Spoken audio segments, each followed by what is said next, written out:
Hello friends. हम income tax में theoretical question answer कर रहे हैं जो सीए इंटरमीडिएट और सीएमए इंटरमीडिएट स्टूडेंट के लिए है। ये दूसरी क्लास है। पहली क्लास में हमने क्वेश्चन नंबर 9 तक कर लिया था और टीडीएस टॉपिक से, जो मैंने कहा था लास्ट क्लास में बहुत इंपॉर्टेंट है, टीडीएस टॉपिक और आईटीआर थ्योरेटिकल क्वेश्चन आंसर के व्यू पॉइंट से टीडीएस और आईटीआर ये दो चैप्टर बहुत इंपॉर्टेंट है। आप देखेंगे कितने क्वेश्चन इसमें ड्रॉ होते हैं। ठीक है, सबसे पहले क्वेश्चन नंबर 10 पे आते हैं। 10वां क्वेश्चन कह रहा है briefly discuss the clarification issued by CBDT. वैसे तो फाइनल लेवल का होना चाहिए ये, लेकिन इंटरमीडिएट में भी ये छोटा सा हिस्सा पूछ सकते हैं। सीबीडीटी ने सेक्शन 206C 1H और 194Q के लिए सर्कुलर निकाला है, क्लैरिफिकेशन निकाला है। उसमें बहुत सारी बातों का जिक्र है, बहुत सारी बातों का जिक्र है जो हम फाइनल लेवल में पढ़ते हैं। इंटरमीडिएट में उसको थोड़ा सा हमें डिस्कस करके देना है, और वो भी कौन सा हिस्सा? ऐसा हिस्सा जहां पर ये दोनों ओवरलैप कर रहा हो, दोनों लग रहा हो जहां पर। अब इसके लिए मैंने लास्ट क्लास आपसे बोला था कि आप रिवीजन करें टीडीएस टीसीएस का, तो बहुत अच्छा रहेगा। 206C1H ये किसको लगता है? सेलर को। सेलर जिसका last year turnover 10 crore 50 lakh रुपए से 10 करोड़ से ऊपर है। सेलर जिसका लास्ट ईयर टर्नओवर 10 करोड़ से ऊपर है, उसके लिए है कि अगर वो during the current financial year cell करता है गुड्स का 50 लाख रुपए से ज्यादा किसी पर्टिकुलर व्यक्ति को अग्रीगेट, तो जो भी एक्सेस अमाउंट है 50 लाख के ऊपर का अमाउंट, उस पे वो टीसीएस कलेक्ट करेगा 0.1%। ठीक इसके काउंटर में सामने 194Q जो एप्लीकेबल होता है बायर के लिए। बायर भी वही लास्ट फाइनेंशियल ईयर में 10 करोड़ के ऊपर टर्नओवर है जिसका, अगर वो परचेज करता है गुड्स अपने बिजनेस के लिए किसी पर्टिकुलर सेलर से aggregate during the previous year 50 lakh से ऊपर, तो 0.1% टीडीएस डिडक्ट करेगा। ये तो मैंने थोड़ी सी ब्रीफिंग कर दी। अब क्वेश्चन ये उठता है कि जब दोनों सेक्शन लग रहा हो, ये जरूरी नहीं है, पहली बात तो आपको समझाओ, ये जरूरी नहीं है कि दोनों सेक्शन लगता हो एक साथ। हो सकता है कि मैं सेलर हूं, लेकिन मैं 206C 1H में नहीं कवर्ड हो रहा हूं क्योंकि मेरे लास्ट फाइनेंशियल ईयर में टर्नओवर प्रेस्क्राइब लिमिट को क्रॉस नहीं कर रहा, तो मैं 206C 1H में नहीं कवर्ड हूं। लेकिन आप बायर हो, आप 194Q में कवर्ड हो गए, तो आप टीडीएस काटोगे। मेरे तरफ से टीसीएस कलेक्ट करने की जिम्मेवारी नहीं है। क्लियर है? इसके ठीक विपरीत ऐसा हो सकता है कि आप बायर हो, 194Q आप पर एप्लीकेबल नहीं है क्योंकि लास्ट ईयर टर्नओवर एक्सीड नहीं हुआ, लेकिन मेरा टर्नओवर एक्सीड है, मैं सेलर हूं और 206C 1H एप्लीकेबल है, तो आप टीडीएस नहीं काटोगे। आप टीडीएस नहीं काटोगे, मैं टीसीएस कलेक्ट करूंगा। पॉसिबल है? ठीक है। अब ऐसा कभी हो जाए कि जब दोनों सेक्शन लग रहा हो, मैं भी लायबल हूं, मैं सेलर हूं, मान लेते हैं मैं सेलर हूं, आप बायर हैं, मैं भी लायबल हूं टीसीएस कलेक्ट करने के लिए, आप भी लायबल हो टीडीएस डिडक्ट करने के लिए, तो इस ट्रांजैक्शन को कैसे हैंडल किया जाए? इसके लिए सीबीडीटी ने क्लैरिफिकेशन रखा है कि पहली प्रायोरिटी टीडीएस की होगी। यानी बायर को कहा गया है कि आप पेमेंट करते समय पेमेंट पर जो भी 50 लाख के ऊपर का पेमेंट है, 0.1% आप टीडीएस डिडक्ट कर दोगे। और अगर टीडीएस डिडक्ट हो गया तो 206C 1H से मैं बाहर हो जाऊंगा और मुझे टीसीएस कलेक्ट करने की जिम्मेवारी नहीं होगी। इवन 206C 1H मेरे पे एप्लीकेबल था। ठीक है। अगर किसी वजह से टीडीएस नहीं डिडक्ट कर पाया डिडक्टर यानी बायर, तब मुझे टीसीएस कलेक्ट करना है। इसका मतलब यह है कि पेमेंट करते समय मुझे यह देख लेना पड़ेगा कि क्या आप, सपोज करो मैं सेलर हूं और मैं 10 करोड़ के ऊपर टर्नओवर है लास्ट ईयर, तो मैं ध्यान रखूंगा कि जिस भी व्यक्ति को मैं सेल करता हूं पूरे साल में 50 लाख के ऊपर, 50 को जैसे ही अमाउंट क्रॉस करेगा तो मैं पेमेंट लेते समय इस बात का ध्यान रखूंगा कि क्या आप टीडीएस काट रहे हो। अगर हां तो टीसीएस में मेरी जिम्मेवारी नहीं है, और अगर आप नहीं काट रहे हो तो फिर टीसीएस में मेरी जिम्मेवारी बन जाती है, तो मैं उसमें ऐड करके 0.1% टीसीएस कलेक्ट कर लूंगा। यही क्लैरिफिकेशन 3.4 पॉइंट में आप लिख सकते हो पॉइंट वाइज, कि अगर दोनों अप्लीकेबल, पहले अलग अलग ब्रीफिंग कर दो दोनों के लिए, फिर लिख दो अगर दोनों अप्लीकेबल है तो सीबीडीटी सर्कुलर के अकॉर्डिंग टीडीएस की प्रायोरिटी है, टीडीएस अगर कट गया तो टीसीएस काटने की जरूरत, कलेक्ट करने की जरूरत नहीं होगी। और लास्ट में यह भी लिख देना चाहिए कि किसी रीजन से अगर टीडीएस नहीं डिडक्ट हो पाया तो टीसीएस कलेक्ट हो जाएगा। एक चीज और इसमें लिख देना है, मान लीजिए कि टीडीएस काटने से पहले टीसीएस कलेक्ट हो गया ड्यू टू एनी रीजन, ये चीज लॉ में नहीं है, ये सीबीडीटी ने सर्कुलर में क्लियर किया है कि किसी रीजन से अगर टीसीएस कलेक्ट हो गया और टीडीएस नहीं हो पाया, पहले टीसीएस ही हो गया सपोज, तो फिर इतना हार्ड एंड फास्ट रूल नहीं है, फिर टीडीएस वाले को कहा, बायर को, कि आप फिर मत काटिए, टीडीएस काटने की आपकी रिक्वायरमेंट नहीं है। तो ये पॉइंट आपको यहां पर लिखना है इस तरीके से। 10th क्वेश्चन, ठीक है। नेक्स्ट आते हैं हम 11th क्वेश्चन पर। आप क्वेश्चन देखिए एक बार। डन है तो टीडीएस से ही रिलेटेड, तो आप सोच सकते हैं कि क्या एप्लीकेबल होगा। सेक्शन ही एटलीस्ट आप अगर सोच लें कि इसमें कौन से सेक्शन को यूज करना है। इंटरेस्ट पे टीडीएस सोचिए, मिस्टर राजीव, इन्होंने 2 एफडी मेंटेन किया है, अलग अलग ब्रांच, एक ही बैंक के, एक ही बैंक का अलग अलग ब्रांच है, तो ब्रांच वाइज अग्रीगेट देखते हैं। टीडीएस के जो थ्रेशोल्ड लिमिट है वो 50,000 रुपए है सीनियर सिटीजन के लिए, 40,000 रुपए है अदरवाइज। एफडी के इंटरेस्ट में थ्रेशोल्ड लिमिट सेक्शन 194 ए, सीनियर सिटीजन के लिए 50,000, अदरवाइज 40,000 है, ठीक है। अब इस लिमिट को हम पूरे साल अग्रीगेट देखते हैं। अलग अलग बैंक अलग अलग लिमिट, अपनी अपनी लिमिट देखेगा, लेकिन एक ही बैंक के अलग अलग ब्रांच में होता है। फिर क्या करते हैं, अगर हम एक ही बैंक के अलग अलग ब्रांचेस में एफडी रखी हुई है मेरी, उस पे टीडीएस काटना है, अग्रीगेट चेक करना है, तो वो चेक कैसे किया जाएगा? अग्रीगेट सभी ब्रांच का चेक किया जाएगा या हर ब्रांच अपनी जिम्मेवारी लेगा? आंसर है हर ब्रांच अपनी जिम्मेवारी लेगा, जब तक कि कोर बैंकिंग सॉल्यूशन एप्लीकेबल ना होता हो। जहां पर कोर बैंकिंग सॉल्यूशन एप्लीकेबल होता है, कोर बैंकिंग सॉल्यूशन जहां पर सभी बैंक नेट ब्रांच नेट से कनेक्टेड हैं और सबको पता है कि एक व्यक्ति उसी बैंक के अलग अलग ब्रांचेस में कब कब कितने कितने की एफडी बनाए हुए हैं और ब्याज क्वार्टरली कैसे अक्रू, कितना अक्रू हो रहा है। ओके है जी, ठीक है।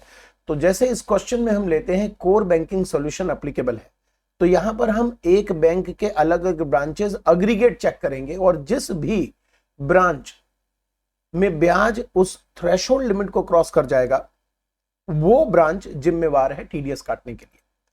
क्वेश्चन में लिखा है राजीव जो सीनियर सिटीजन है, 2 एफडी मेंटेन किया है एक ही बैंक के अलग अलग ब्रांच में और सीबीएस एप्लीकेबल है। बैंक ने 32,000 रुपए और 17,000 रुपए का ब्याज दिया है। हालांकि क्वेश्चन मेकिंग में थोड़ी दिक्कत है, बैंक पेड लिख दिया है, ये पेड नहीं होना चाहिए क्योंकि टीडीएस की एप्लीकेबिलिटी अगर हम पेड शब्द को पकड़े तो टीडीएस काट के होना चाहिए, गेट इट? तो पेड शब्द ठीक नहीं है, अक्रू होना चाहिए कि ब्याज इतना अक्रू हुआ है। अदरवाइज अगर मैं ये अज्यूम कर लूं कि ये पेड है आफ्टर डिडक्टिंग टीडीएस तो सब गड़बड़ हो जाएगा मामला, राइट?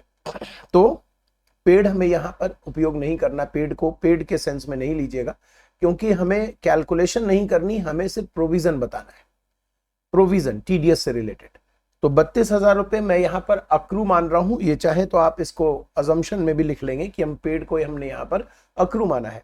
32,000 रुपए एक ब्रांच का है और 17,000 रुपए दूसरे ब्रांच का है, दोनों मिलाकर कितना हुआ 49 और ये जो सीनियर सिटीजन है उनके 50,000 की लिमिट से ऊपर नहीं गया तो टीडीएस की रिक्वायरमेंट नहीं आएगी। अब चूंकि टीडीएस की है ही नहीं रिक्वायरमेंट, तो भले ही ये अमाउंट अक्रू हो और यही ब्याज पे भी कर दे बैंक तो कोई दिक्कत नहीं है। लेकिन सपोज करें कि टीडीएस की रिक्वायरमेंट आती, तब इस पेड शब्द में बहुत दिक्कत हो जाता है। इसीलिए मैंने पहले आपको कहा कि आप इसे अक्रू अज्यूम करना, अक्रू। ठीक है, तो इसमें आपको आंसर कैसे करना चाहिए, जैसे यहां पर आंसर मैंने लिख के दिया है, जरूरी नहीं है आप जैसे पॉइंट वाइज आंसर करो, ढेर सारे पॉइंट लिखो। पहले जैसे मैंने लिख दिया mister Rajiv is a senior citizen, आप इसके आगे ये भी लिख सकते हो, क्यों, बिकॉज ये रेजिडेंट है 60 ईयर और अबव। ठीक है, उसके बाद मैंने लिखा है कि थ्रेशोल्ड लिमिट जो 194A में सीनियर सिटीजन के लिए है वो 50,000 है। तीसरे पॉइंट में हमने लिख दिया कि कोर बैंकिंग सॉल्यूशन जहां पर अप्लाई होता है वहां अग्रीगेट ब्रांचेस का हम इंटरेस्ट थ्रेशोल्ड लिमिट के लिए कंसीडर करते हैं। इसके बाद हमने यहां कंक्लूजन लिखा है। आपको भी चाहिए कि लैंग्वेज सेम ना हो, पॉइंट वाइज लिखें, आपको लिखने में भी सुविधा होगी, आप ये भी सोच पाएंगे कि हमें लिखना क्या है। Okay, second question. Second question में देखिए, मिस्टर आनंद पेंशनियर है, यानी कि सैलरीड एम्प्लॉय थे, कभी रिटायर्ड है, तो बिजनेसमैन नहीं है। कहने का मतलब है इसमें कि बिजनेसमैन नहीं है। टीडीएस में तो आप जानते हो कि बिजनेसमैन का कितना यूज है। 55 लाख रुपए इन्होंने पे किया है 2021-22 में मिस्टर राजू कंस्ट्रक्शन के लिए, रिकंस्ट्रक्शन किया है अपने रेजिडेंशियल हाउस का 55 लाख रुपए। तो कॉन्ट्रैक्टर को जब हम पेमेंट देते हैं तो हमारे दिमाग में 194C आना चाहिए। आपको मैं समझाता हूं, जब हम कॉन्ट्रैक्टर को पेमेंट देते हैं तो 194C आना चाहिए। ठीक है, जब प्रोफेशनल को पेमेंट करते हैं तो 194J आना चाहिए, और जब ब्रोकरेज कमीशन पे करते हैं तो 194H आना चाहिए। ये तीनों सेक्शन एक व्यापारी के लिए है, ऐसे व्यापारी जिनका या तो वो अदर देन इंडिविजुअल एचयूएफ हो। ये तीनों सेक्शन एक साथ मैं आपको रिवाइज करा रहा हूं। तीनों सेक्शन में जो व्यापारी हैं या तो वो अदर देन इंडिविजुअल एचयूएफ हो, और अगर वो इंडिविजुअल एचयूएफ व्यापारी हो तो उनका लास्ट ईयर टर्नओवर ज्यादा होना चाहिए, मतलब 1 करोड़ के ऊपर होना चाहिए। ठीक है, मतलब बिग बिजनेसमैन होना चाहिए। अगर किसी व्यक्ति के लिए, इंडिविजुअल के लिए ये सेक्शन नहीं लग रहा है, वो बिग बिजनेसमैन नहीं है तो नहीं लग रहा है, या वो बिजनेसमैन ही नहीं है तो भी नहीं लग रहा है, तो इन तीनों सेक्शन के सामने एक सेक्शन बना दिया है लॉ मेकर ने, 194M। 194M जिसमें कंस्ट्रक्शन कॉन्ट्रैक्ट की भी बात की गई है, प्रोफेशनल फीस की भी बात की गई है, और ब्रोकरेज कमीशन की भी बात की गई है। लेकिन यहां पर पेमेंट जो दिया जाएगा वो 50 लाख के ऊपर होना चाहिए aggregate during the previous year. अगर 50 लाख के ऊपर कोई इंडिविजुअल पेमेंट करता है प्रोफेशनल फीस का कॉन्ट्रैक्ट के रिस्पेक्ट में या ब्रोकरेज कमीशन के रिस्पेक्ट में, तो 5% 194M में टीडीएस काटा जाता है। यहां पर 55 लाख का पेमेंट है तो ऑब्वियस है 194M अप्लाई होगा। लिखना कैसे है, थ्योरी जैसा सिंपल आप लिख सकते हो। 194C एप्लीकेबल नहीं है क्योंकि ये पेंशनियर है, यानी कि ये बिजनेसमैन नहीं है, लेकिन 194M एप्लीकेबल हो सकता है, और M के लिए भी आप प्रोविजन लिख सकते हो। मैं ये कहना चाह रहा हूं कि मैंने पॉइंट नंबर 1 में आपको एक पैटर्न दिखा दिया कि किस तरह से लिखना चाहिए पॉइंट वाइज। पॉइंट नंबर 2 में मैंने थोड़ा सा शॉर्ट में लिखा है, आप इसको और बढ़ा सकते हो, पॉइंट वाइज कर सकते हो।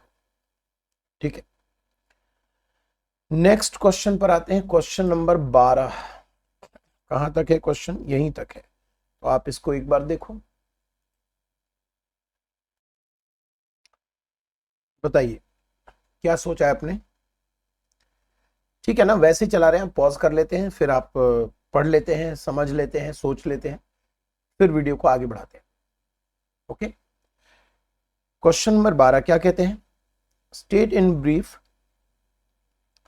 The applicability of TDS rate and amount of TDS in the following cases. For financial year 21-22,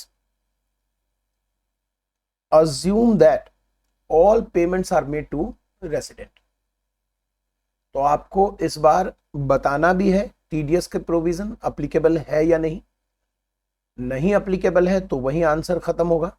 अगर अप्लीकेबल है तो आपको रेट बताना पड़ेगा. ऑब्वियस है सेक्शन भी बताना चाहिए आपको.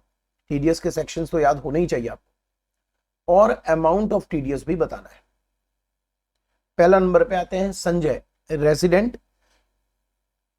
Resident individual not deriving any income from business और प्रोफेशन, यानी ये बिजनेसमैन नहीं है.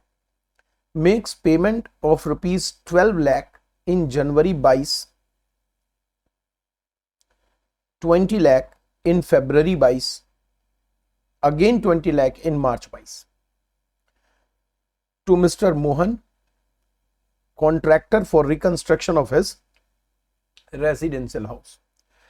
तो जरा देखेंगे, अभी अभी हमने डिस्कस किया है. सबसे पहले आप प्रोविजन लगा देना 194M, इसकी थोड़ी सी ब्रीफिंग कर देना कब एप्लीकेबल है. पूरा बताने की जरूरत नहीं है. कंस्ट्रक्शन कॉन्ट्रैक्ट के रिस्पेक्ट में आपसे बता देना कि एग्रीगेट अगर 50 लाख के ऊपर जाता है तो TDS is applicable eight the rate 5%. उसके बाद सेकंड पॉइंट में आप रेट बता ही चुके हो, दोबारा बताने की भी जरूरत नहीं है. जस्ट आप बताओ amount required to be deducted under section 194M at the rate 5% of rupees. Total कर लो 12 और ये 52 लाख होता है तो एक्सीड तो कर ही गया. तो 52 लाख का 5% आप टीडीएस डिडक्ट करोगे. नेक्स्ट नंबर पे आते हैं. ABC limited makes payment. ABC limited makes payment of ₹1,50,000 to Ramlal individual transporter. ये बहुत इंपॉर्टेंट क्वेश्चन है. वैसे तो क्वेश्चन ही मैंने अच्छे अच्छे सेलेक्ट किए हैं तो सारे ही इंपॉर्टेंट है. बहुत ज्यादा है भी नहीं. थियरी में आपको 2 घंटा लगाना है और 2 घंटे में आपने थियरी कवर कर लिया. 2 घंटा 2.5 घंटा जो भी दोनों मिला के वीडियो का लेंथ होगा, फिर भी उसमें ये इंपॉर्टेंट है. ट्रिकी है कह सकते हैं. 1,50,000 रामलाल को पेमेंट किया जा रहा है. ये कंपनी है. पहली बात तो ये देख लीजिए कंपनी पे कर रही है. पहली बात तो देख लीजिए कंपनी पे कर रही है. तो सीधी बात हो गई, कॉन्ट्रैक्ट का मामला है, 194C अप्लाई हो जाएगा. ओके. कॉन्ट्रैक्टर इंडिविजुअल है तो रेट ऑफ टीडीएस 194C में 1% होगा. अगर इंडिविजुअल एचयूएफ होता है रिसीवर तो 1%, अदरवाइज 2% है. ट्रांसपोर्टर को पेमेंट है जिसके पास 6 गुड्स कैरेज है. इससे आपको कुछ याद आता हो 194C में अगर 10 गुड्स कैरेज से ज्यादा नहीं है और ट्रांसपोर्टर ने अपना परमानेंट अकाउंट नंबर सबमिट कर दिया अकाउंट अलोंग विद डिक्लेरेशन कि मेरे पास 10 गुड्स व्हीकल से ज्यादा नहीं है, तो यहां पर टीडीएस नहीं काटा जाएगा. यह भी ध्यान रखना पड़ेगा.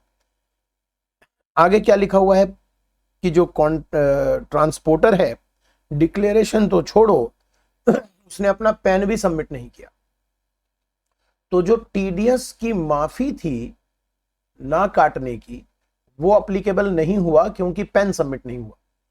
तो इसका अब ये मतलब हो गया कि TDS required to be deducted.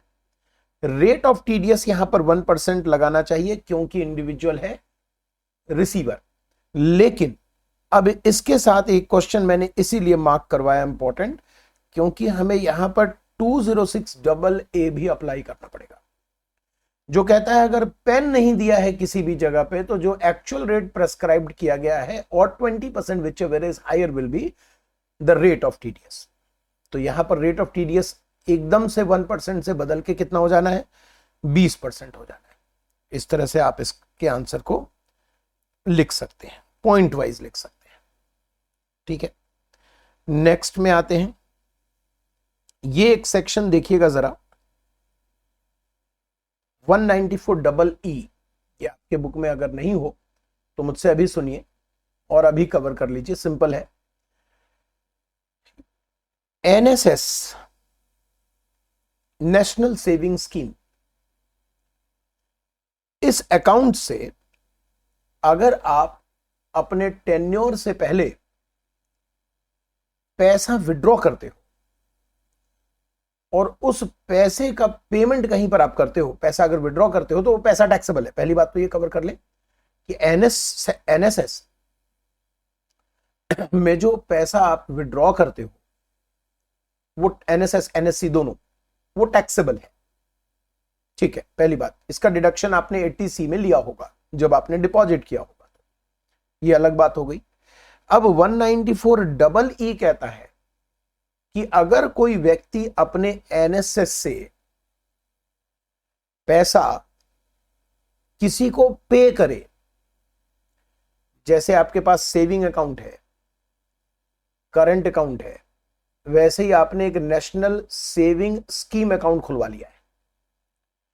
अब इस अकाउंट से अगर मैंने पैसा किसी को दिया, किसी को भी दिया, तो मेरी रिक्वायरमेंट आ जाती है टीडीएस काटने की अगर 2500 से ऊपर का पेमेंट है। अगर पेमेंट अग्रीगेट 2500 से ऊपर का है तो मुझे 10% 10% टीडीएस काटना पड़ेगा अगर मैंने अपने अकाउंट से इसका पेमेंट किसी व्यक्ति को किया है। तो यहां पर बैंकर की बात नहीं हो रही, यहां पर जिसके पास आपने डिपॉजिट किया उसकी बात नहीं हो रही। मेरा जिसका खाता है अगर वो इस खाते से पैसा निकालकर किसी को पे करता है, तो यहां पर श्रीमती सरिता देवी, इन्होंने 5000 रुपए 17 अप्रैल 2021 को श्रीमती दीपा देवी को पे किया है।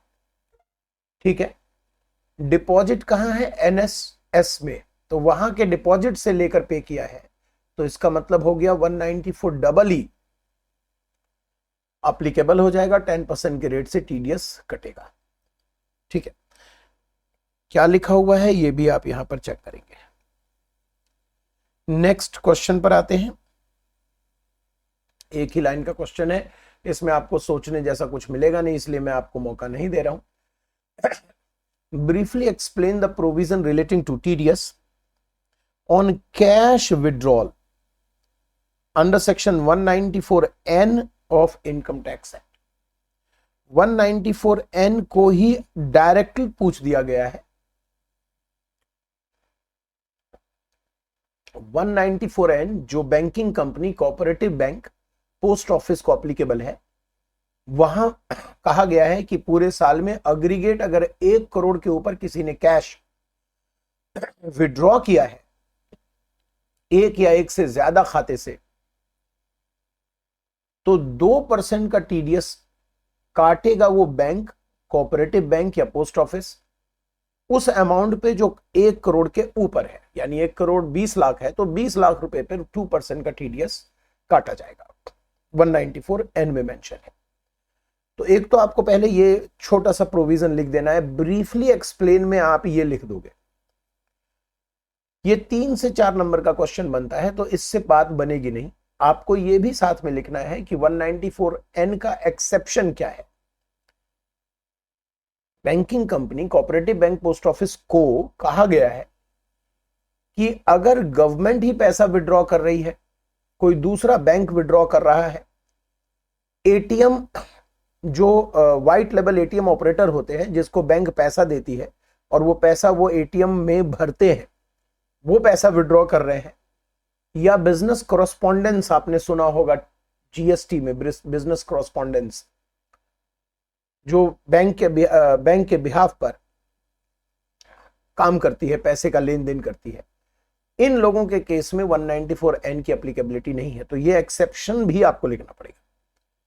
इस एक्सेप्शन के साथ मैं एक चीज आपको याद दिला दूं, जो अमेंडमेंट पार्ट है, असेसमेंट ईयर 22-23 से एप्लीकेबल है, वो अमेंडमेंट पार्ट क्या है। जैसे पॉइंट नंबर 1 में मैंने लिख दिया कहां एप्लीकेबल है, पॉइंट नंबर 2 में मैंने लिख दिया, ठीक है, कब काटा जाएगा TDS, at the time of payment. Point number 3 में लिख दिया कि टीडीएस की एप्लीकेबिलिटी कहां कहां नहीं है। इसी में अगर आप पुराना कहीं पर आंसर देख रहे होंगे, इसी क्वेश्चन का आंसर अगर आप अपने, जैसे मैंने जहां से कॉपी किया है, सीए इंस्टीट्यूट या सीएमए इंस्टीट्यूट में से एक जगह से कहीं से किया होगा मैंने, मॉक टेस्ट पेपर या कहीं से लिया होगा, आरटीपी या कहीं से लिया होगा, तो वहां पर ये एक पॉइंट और है एक्सेप्शन जो सरकार ने अब अमेंड कर दिया है। तो ये अमेंडमेंट पार्ट मैंने यहां पर मेंशन किया है। पहले यहां पर था कि सेंट्रल गवर्नमेंट नोटिफिकेशन के जरिए बताएगी कि और कौन से व्यक्ति हैं जिन पर यह सेक्शन नहीं लगेगा। अब नियम बदल दिया सरकार ने। सेंट्रल गवर्नमेंट आरबीआई के कंसल्टेशन से वाया नोटिफिकेशन बताएगी कि कौन से व्यक्ति हैं जिनके रिसिप्ट पर यह सेक्शन लगेगा नहीं या लगेगा रिड्यूस्ड रेट से। अगर रिसिपिएंट ने, जिसने विड्रॉ किया है पैसा, कंडीशन फुलफिल करे जो नोटिफिकेशन में कंडीशन स्पेसिफाइड किया जाएगा, तो ये एक अमेंडमेंट पार्ट है। ठीक है, 14 नंबर में आपको मौका दिया जा सकता है देखने का। आप देख सकते हो, एक बार देखो।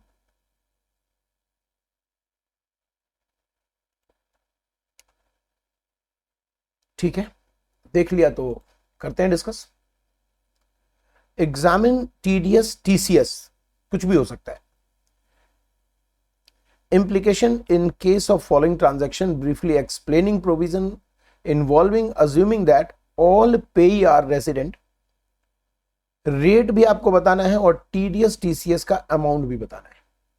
प्रोविजन भी, रेट भी, अमाउंट भी, ऑब्वियस है, सेक्शन भी। पहला नंबर देखिए, 1/5/2021 को ब्रिजेश मेड 3 डिपॉजिट एफडी। तो ये तो वही अभी हमने थोड़ी देर पहले डिस्कस किया था। 3 एफडी है, ईच है 3 लाख रुपए का, carrying interest 9%। Mumbai branch, Delhi branch, Chandigarh branch एक ही बैंक का, और ब्रांच ने सीबीएस अडॉप्ट किया है। तो सीबीएस अडॉप्ट किया है तो ब्रांच का अग्रीगेट हो जाना चाहिए। दीज एफडी मैच्योर डेट दिया हुआ है 31/1/2022। तो कब करवाया है ये भी दिया हुआ है, मई, जून, जुलाई, अगस्त, सितंबर, अक्टूबर, नवंबर, दिसंबर और जनवरी। 9 महीने का ब्याज आपको निकालना पड़ेगा। 3-3 लाख ईच है, तो 3 लाख मल्टीप्लाई 9% और 9 मंथ। यहां पर देखिएगा एक चीज, तो यहां पर @9% पर एनम मिसिंग है। यहां पर 9% पर एनम मिसिंग है। तो फिर क्या करें? कुछ ना करें, पर एनम मिसिंग है, आप अज्यूम कर लीजिए कि ये पर एनम है रेट है। क्यों पंगा लेते हैं? ऐसा तो होगा नहीं कि 9 मंथ्स का रेट बता देगा। जैसे मैं एफडी कराता हूं 12 महीने के लिए, 15 महीने के लिए, 18 महीने के लिए, तो बैंक कोई 18 महीने का रेट थोड़ी ना देता है। वो जो रेट देता है वो तो पर मंथ पर एनम का ही रेट होता है। तो एक लॉजिकल है कि आप अगर नहीं है तो अज्यूम्ड दैट कि ये पर एनम है, और पर एनम के हिसाब से आप ये कैलकुलेट कर लोगे। जो भी अमाउंट आएगा, कितना आएगा, मल्टीप्लाई 3 करेंगे। 3 एफडी है ना, तो मल्टीप्लाई 3 ये कर तो दिया, 60,750 आ गया। 60,750 आ रहा है ये ब्याज। 60,750। थ्रेशोल्ड लिमिट हमारी कितनी है? 40,000 की।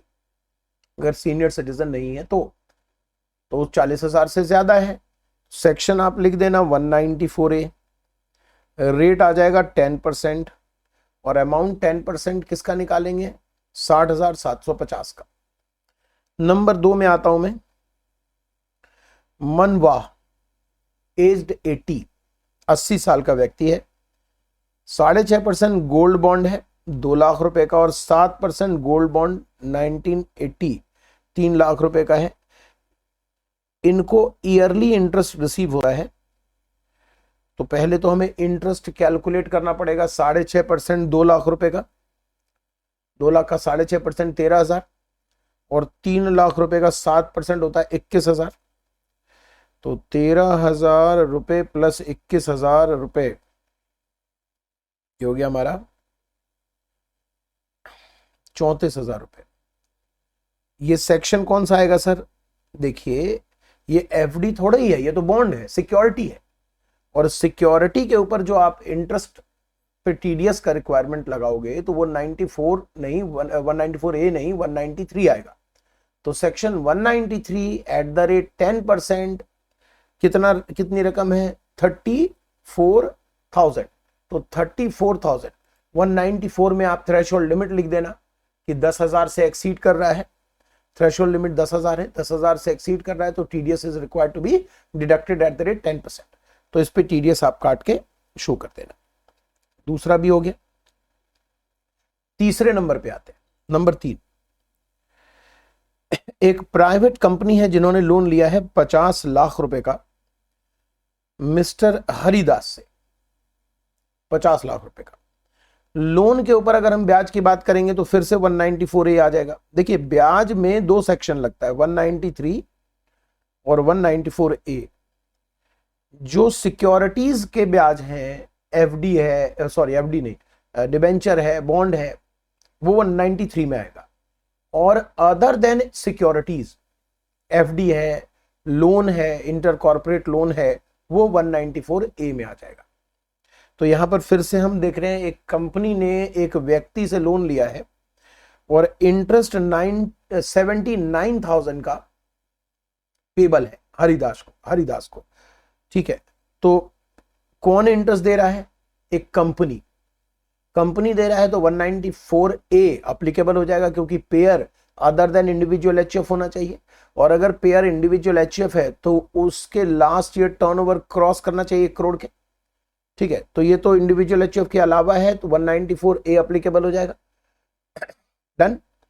79,000 का इंटरेस्ट है, 79,000 तो बड़ी रकम हो गई, इस पे टीडीएस रिक्वायर्ड होगा, क्योंकि यहां पर थ्रेशोल्ड लिमिट ध्यान दीजिएगा एफडी वगैरह पे तो 40,000 50,000 है। ध्यान दीजिएगा 194A में गलती मत कर दीजिएगा। एफडी पर तो जो थ्रेशोल्ड लिमिट है 194A में वो 40,000 50,000 है, 50,000 सीनियर सिटीजन, अदरवाइज 40,000। लेकिन अदर देन एफडीज यानी इंटरेस्ट जो इसके अलावा रह जाएगा, जैसे ये लोन के ऊपर है, वहां पर लिमिट 5,000 मात्र है, गलती नहीं होनी चाहिए। ठीक है, तो 5,000 से क्रॉस कर रहा है, 10% का टीडीएस कटेगा, ये लिख के आप कंप्लीट करोगे। नेक्स्ट नंबर पे आते हैं। Prabhakar is due to received 6 lakh towards maturity. ये अच्छा क्वेश्चन है, सुनिएगा, बहुत अच्छा क्वेश्चन है। इसके ऊपर मुझे एक क्वेश्चन भी आया था, स्टूडेंट की तरफ से नहीं आया था, जो YouTube देखते हैं उसी में से किसी के तरफ से एक क्वेश्चन मेरे पास फॉरवर्ड हुआ था। उस क्वेश्चन में यही एक इशू था। मैं पहले इशू डिस्कस कर देता हूं। जनरली लोग लाइफ इंश्योरेंस जब कराते हैं, मैं लेमैन की बात कर रहा हूं, स्टूडेंट है तब तो आपको पता ही है, आप फटाफट बता दोगे, लेकिन लेमैन की बात कर रहा हूं। लेमैन के मन में क्या है कि लाइफ इंश्योरेंस अगर हमने कराया तो जो पैसा मिलेगा मैच्योरिटी पर वो एग्जम्प्ट होगा, जबकि ये फैक्ट नहीं है।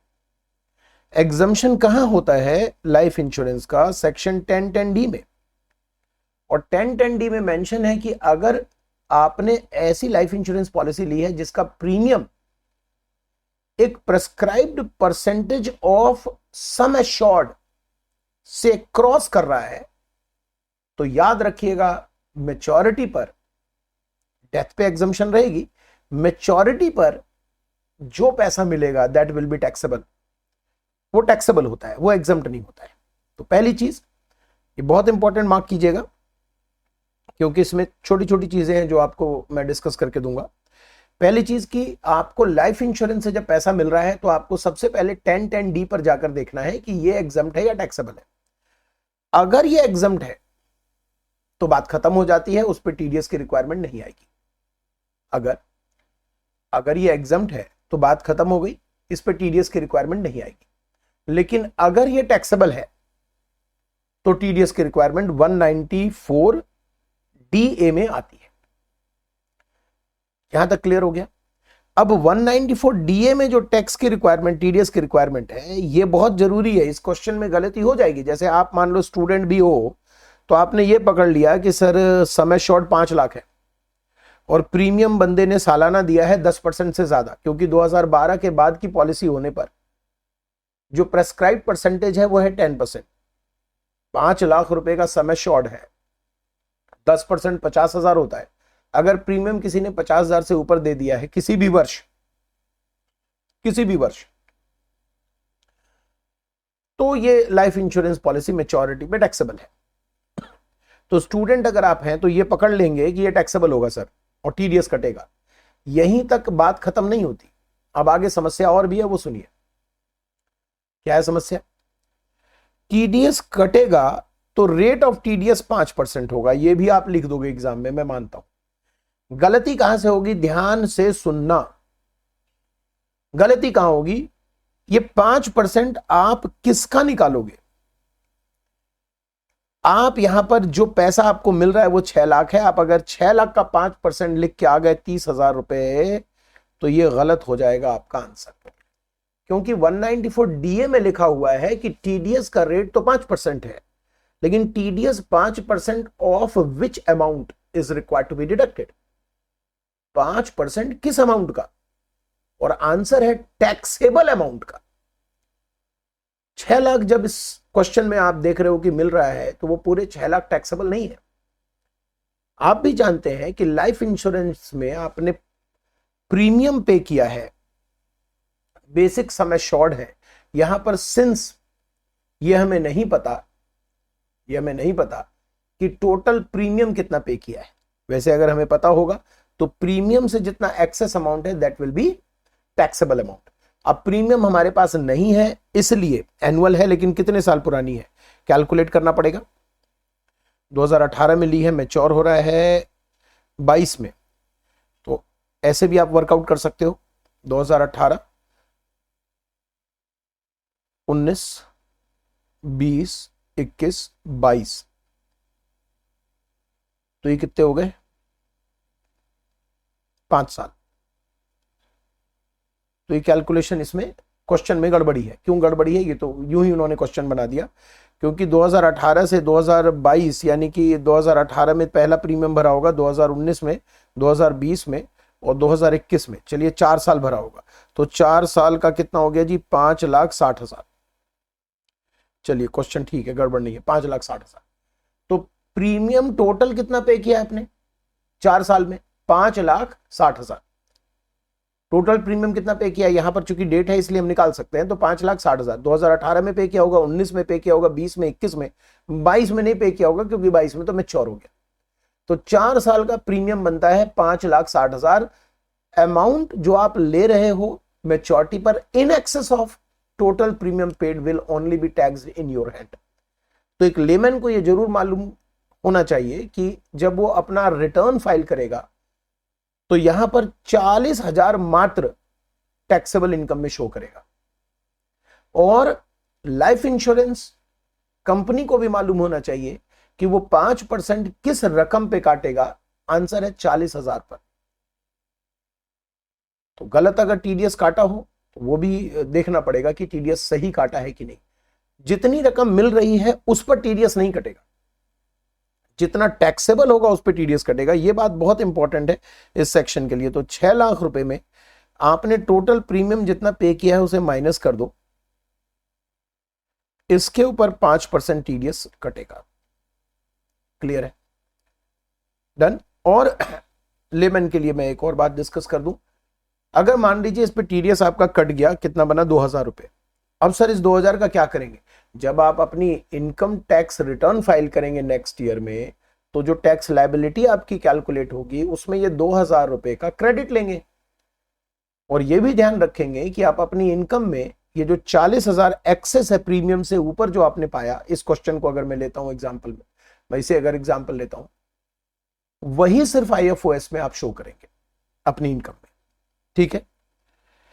तो ये क्वेश्चन का आंसर यहां रहा, आप चेक कर लीजिएगा एक बार।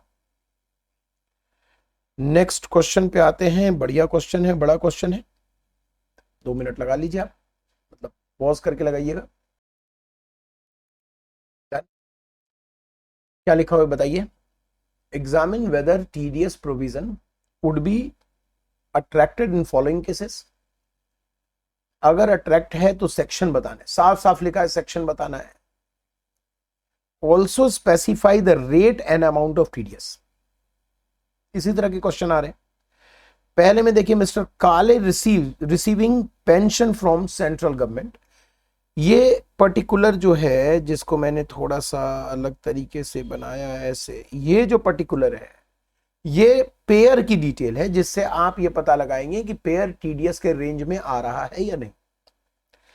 इसका अगला जो कॉलम है वो पेमेंट की नेचर है, पेमेंट का नेचर है, और रकम कितनी है वो लास्ट कॉलम में। तो सबसे पहले मिस्टर काले, ये बिजनेसमैन नहीं है, क्लियर हो गया। अच्छा, इन्होंने पेमेंट किया है अपने रेजिडेंशियल हाउस के रिकंस्ट्रक्शन के लिए, कंस्ट्रक्शन के लिए, कॉन्ट्रैक्ट के लिए पेमेंट किया है 52,50,000। आंसर बड़ा सिंपल हो जाएगा, अब आप कर सकते हो, 194M अप्लीकेबल हो जाएगा। आगे बढ़ सकते हैं हम, 5% का रेट डाल दीजिएगा, कैलकुलेट करेंगे तो 52,50 का 5%। Next number, mister Rahul wholesale trader, यानी एक व्यापारी हैं और लास्ट ईयर टर्नओवर इनका 5 करोड़ के ऊपर चला गया, तो ये 194, मतलब जो भी टीडीएस लग रहा होगा प्रोविजन उसमें बिग इंडिविजुअल में आ जाएंगे, तो टीडीएस में पेयर आ गए। कॉन्ट्रैक्ट के लिए पेमेंट किया है तो यहां 194C अप्लीकेबल हो जाएगा, जहां पर 30,000 के ऊपर पेमेंट किया या 1 लाख रुपए साल के अग्रीगेट पेमेंट किया तो टीडीएस इनको काटना पड़ेगा। पेमेंट इन्होंने किसको किया? मिस्टर अखिलेश को। अखिलेश कौन है? इंडिविजुअल। इंडिविजुअल है तो रेट ऑफ टीडीएस होगा 1%। इंडिविजुअल एचयूएफ है तो 1%, अदरवाइज होता तो 194C में 2% का टीडीएस रेट है। ये याद रखिएगा, गलती हो सकती है आपसे। 194C लगाएंगे, 1% का टीडीएस बताएंगे, कैलकुलेट करेंगे, 50 लाख का 1%। अगला नंबर, मिस्टर गोलू, इंडिविजुअल है, कैरिंग गारमेंट ट्रेडिंग बिजनेस है, टर्नओवर है 95 लाख रुपए, तो ये बिग इंडिविजुअल नहीं हुए, बिग इंडिविजुअल नहीं हुए।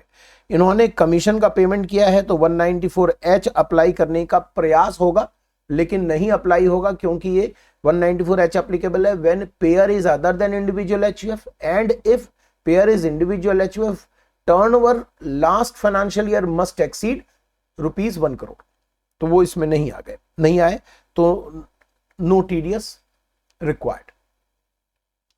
अगला है एक कोऑपरेटिव बैंक है जो पेमेंट कर रहा है कैश विड्रॉल का। कैश विड्रॉल में क्या आ जाएगा? एन आ जाएगा, एन से नोट याद रखिएगा, नोट कैश, तो कैश विड्रॉल आ जाएगा 194N, और पेमेंट 1 करोड़ के जो भी एक्सेस रकम है 20 लाख रुपए जो एक्सेस है उस पे 2% का टीडीएस डिडक्ट होगा। एक चीज इसमें और लिखा हुआ है कि ये जो कंपनी है जो पैसा विड्रॉ कर रही है उन्होंने रिटर्न लास्ट 3 ईयर में फाइल किया है टाइम के अंदर। 194N में आपको यह ध्यान रखना पड़ेगा कि अगर return with in time limit नहीं है 3 साल लास्ट, तो जो रेट ऑफ टीडीएस है वो बदल जाता है। तो कभी मौका लगे क्वेश्चन में तो उसे भी देखना पड़ेगा, इसलिए उसका भी रिवीजन जरूरी है। ठीक है जी, तो रेट ऑफ टीडीएस बदलकर क्या हो जाता है याद है नहीं है आपको? अगर डिफॉल्टर है लास्ट 3 साल के अंदर रिटर्न फाइल नहीं किया है टाइमली, जिसने विड्रॉ किया कैश उसकी बात कर रहे हैं, तो 20 लाख रुपए तक तो 2% है और करोड़ के ऊपर 5% है। चलिए, तो ये आप एक बार ही ध्यान जरूर रखिए, मेरे कहने का मतलब है 194N में इसका भी ध्यान रखिए, हो सकता है कभी किसी क्वेश्चन में आपका सामना हो जाए ऐसे डिफॉल्टर से। Okay, done. 16 आई 16 नंबर क्वेश्चन, आप देखना चाहें 2 मिनट लगाना चाहें लगा सकते हैं। स्क्रीन कर देता हूं, लगाइए, रुक के लगा लिया, ठीक है। State in brief applicability of provision of TDS rate and amount. तो टीडीएस में ये तो फिक्स हो गया कि किस तरह के क्वेश्चंस बनते हैं। क्या क्या है साहब? अज्यूम करना है कि सारा पेमेंट जो है all payments are made to resident, resident को पे हुआ है। Mister Mahesh has paid 6 lakh, एक प्राइवेट लिमिटेड कंपनी को पे किया है preservation of fruit and vegetables. तो क्या ये पेमेंट कॉन्ट्रैक्ट का हो गया? जी। कॉन्ट्रैक्ट में 194C अप्लीकेबल हो जाएगा? जी। लेकिन यहां पर चूंकि पेयर इंडिविजुअल है तो इनका टर्नओवर लास्ट ईयर 1 करोड़ के ऊपर होना चाहिए, तभी टीडीएस की रिक्वायरमेंट आएगी। लास्ट ईयर टर्नओवर 3 करोड़ चला गया, 1 करोड़ के ऊपर है तो टीडीएस की रिक्वायरमेंट आ गई। हाँ जी। अब महेश पेयर के अंदर आ गया, 194C एप्लीकेबल हो गया हड़बड़ी में, क्योंकि 90% क्वेश्चन आपने 194C में देखा है, 1% का टीडीएस लगता है, तो हड़बड़ी में ये गलती ना कर दीजिए, क्योंकि इस बार जो पेई है रिसीवर रिसिपिएंट वो इंडिविजुअल एचयूएफ नहीं है। इंडिविजुअल एचयूएफ अगर नहीं है रिसिपिएंट तो 194C में रेट ऑफ टीडीएस होता है 2%। तो बहुत संभल कर देखना, कभी गलती ना हो जाए। नेक्स्ट क्वेश्चन में आते हैं, ये तो हो गया। नेक्स्ट क्वेश्चन में आते हैं। मिस्टर रामू सैलरीड इंडिविजुअल है, 60,000 पर मंथ पे कर रहे हैं। मिस्टर शिव को जुलाई से मार्च तक। Mister Shiv has not furnished permanent account number. चलिए वो बात हम समझ गए, लेकिन रेंट पेमेंट कहां कवर्ड होता है साहब? अगर आप बिजनेसमैन हैं तो आपको आई चेक कर लेना चाहिए, और अगर आप बिजनेसमैन नहीं है तो आपको आई बी में आ जाना चाहिए। तो एक रामू जो बिजनेसमैन नहीं है उसे क्या देखना पड़ेगा? आई बी। आई बी में क्या देखना पड़ेगा? आई बी में 60,000 पर मंथ के हिसाब से 9 महीने का रेंट कितना बनता है? 60,000 पर मंथ का रेंट है, 9 महीने का रेंट 60,000 पर मंथ के हिसाब से कितना बनता है? 60,000। आपको बता दूं कि 194 आईबी में आपको भी याद होगा, अगर रेंट मंथली 50,000 पर मंथ से ऊपर है तो टीडीएस कटता है। क्लियर है? टीडीएस का रेट है 5%, ये भी क्लियर है। टीडीएस जब किराएदार मकान फाइनेंशियल ईयर में, करंट फाइनेंशियल ईयर में जब मकान वो खाली कर देगा जिस महीने, उस महीने काटेगा, और अगर पूरे साल वो रहा तो एंड ऑफ द ईयर काटेगा। ठीक, तो अंत में काटेगा। 9 महीने का किराया कितना होता है हुजूर? 5,40,000। रेट ऑफ टीडीएस 5% है, लेकिन आपने पेन नहीं दिया हमको, तो हम लगा देंगे 20%। पेन नहीं दिया तो 20% अप्लीकेबल हो जाएगा 206AA के अकॉर्डिंग। अब 20% इसका अगर हम कैलकुलेट करें 5,40,000 का 20% तो 1,08,000 होगा। अब ये क्वेश्चन मोस्ट इंपॉर्टेंट में कवर हो गया, क्योंकि 1,08,000 अमाउंट ऑफ टीडीएस आ रहा है, हालांकि लास्ट महीने का जो रेंट है वो 60,000 रुपए है। तो वहां मेंशन किया हुआ है कि अगर लास्ट महीने के रेंट से ज्यादा रकम टीडीएस का काटने का बन रहा है तो that will be restricted to last month rent. तो ये रिस्ट्रिक्ट हो जाएगा लास्ट मंथ रेंट तक। रेट आपको क्या लिखना है? 20%। 5 भी बताना है, लेकिन पेन नहीं देने पर 20 भी बताना है। और अमाउंट पर जब आप आएंगे तो अमाउंट 1,08,000 लिख के बताना है, restricted to last month rent of ₹60,000। अच्छा क्वेश्चन था। जैसे भी आपको कोई क्वेश्चन अच्छा लगे उसे इंपॉर्टेंट मार्क कर दीजिए, ताकि एक बार आप दोबारा उसे देख पाए। 17 नंबर क्वेश्चन डन। बताइए, examine the following transactions with reference to applicability of TCS. तो ध्यान रखिए, यहां पर टीडीएस नहीं टीसीएस पूछ रहे हैं। रेट भी बताना है, अमाउंट भी बताना है। रेट भी बताना है और अमाउंट भी बताना है। नंबर 1 पे आते हैं। मिस्टर कल्पित, जिन्होंने खरीदा है overseas tour programme package for Singapore अपने और अपनी फैमिली के लिए 5 लाख का। आपको याद आया या नहीं 206C1G point number clause number B, जिसमें आप अगर tour package, foreign tour package लेते हो तो वहां पर टीसीएस कलेक्ट हो जाता है @ 5%, और थ्रेशोल्ड लिमिट यहां पर नहीं होती। मतलब यहां पर कोई रकम की लिमिट नहीं है, थ्रेशोल्ड लिमिट नहीं है। इन्होंने पेमेंट किया अकाउंट पे ही चेक से, ये मेंशन है, उससे कोई फर्क नहीं पड़ेगा। तो TCS is required to be deducted under section 206(1)(g). 206(1)(g), यहां पर देखिए 206C लिखा है मैंने सिर्फ, आप पूरा लिखिएगा एग्जाम में। 1G रेट 5%, कैलकुलेट आप कर सकते हो। दूसरे नंबर पे आते हैं, नंबर 2।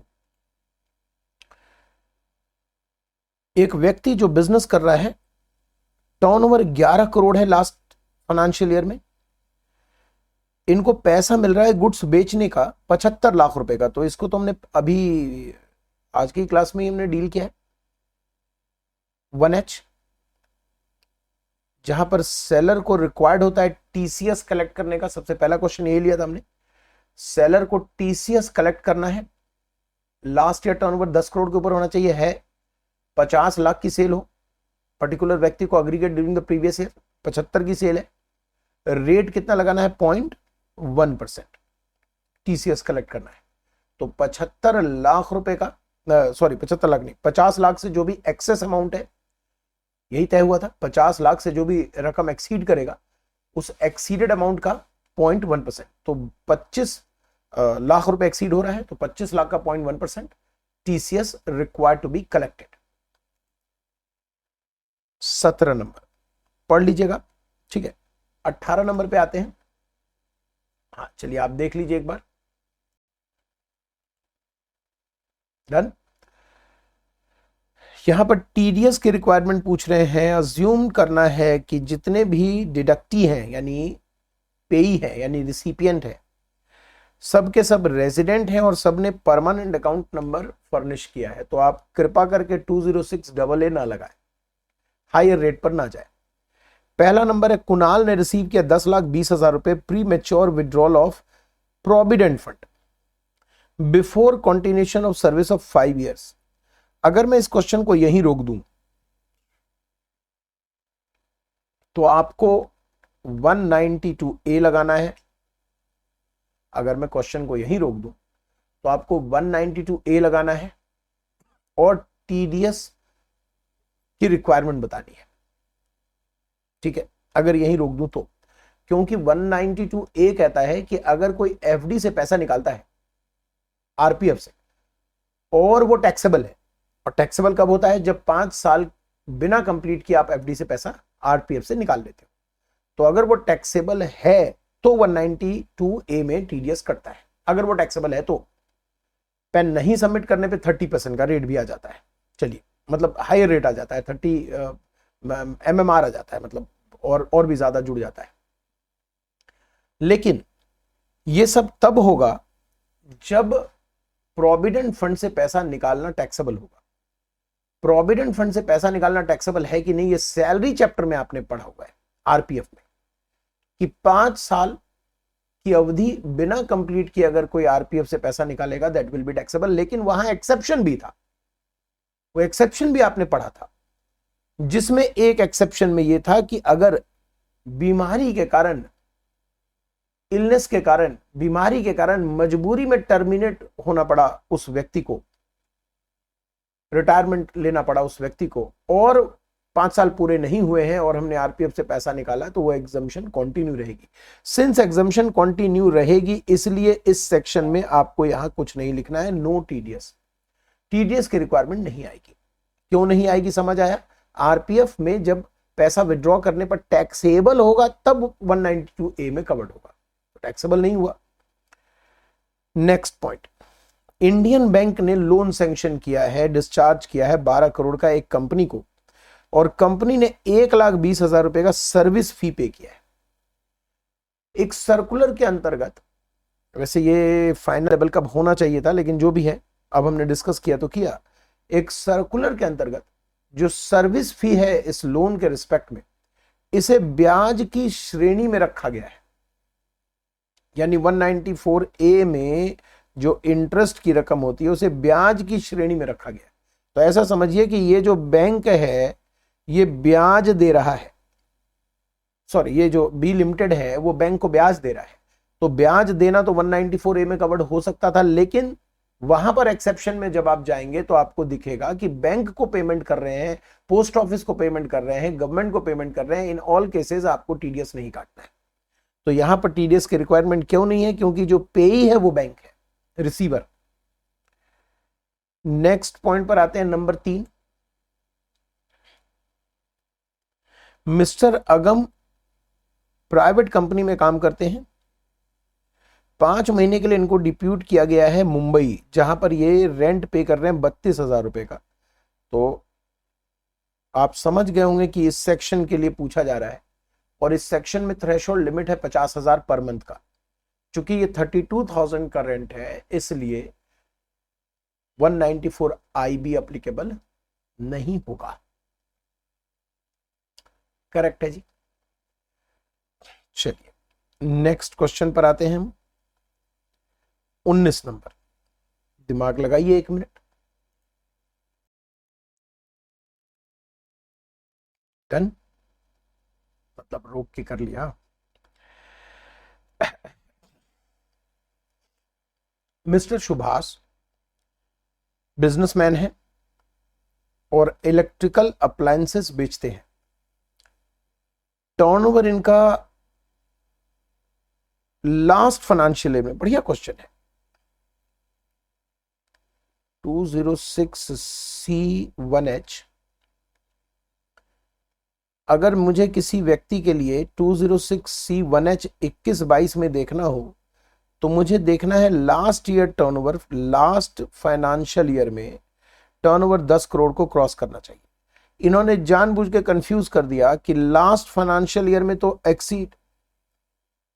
एक्सीड हो रहा है लेकिन करंट फाइनेंशियल ईयर में एक्सीड नहीं हो रहा है। कोई फर्क नहीं पड़ता, इससे कोई मतलब नहीं। अगर मैं 206C1H या 194Q, बात तो एक ही है, मतलब दोनों उल्टे तरीके से देखते हैं।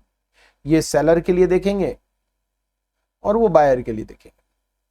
तो दोनों के लिए जो लास्ट फाइनेंशियल ईयर देखना है वो जैसे 21-22 में हमें डिसीजन लेना है, TDS TCS काटना, डिडक्ट करना, कलेक्ट करना, तो 20-21 फाइनेंशियल ईयर का टर्नओवर देखना है बस। करंट ईयर कम होगा तो चलेगा। तो यहां पर 206C1H वेरी मच एप्लीकेबल। आगे, करंट ईयर में एक कंपनी ने मिस्टर सुभाष को ऑर्डर प्लेस किया 55 लाख रुपए का। फिर से उसी कंपनी ने 35 लाख रुपए का ऑर्डर प्लेस किया है। ऑर्डर सभी 15 दिनों के अंदर हो गया, पैसे वैसे आ गए। तो आपको बताना है TCS की रिक्वायरमेंट। तो ठीक है, 50 लाख के ऊपर जो भी रकम है, जैसे 55 लाख है, तो पहले पेमेंट में 5 लाख रुपए पर कट जाएगा 5.1%, और दूसरे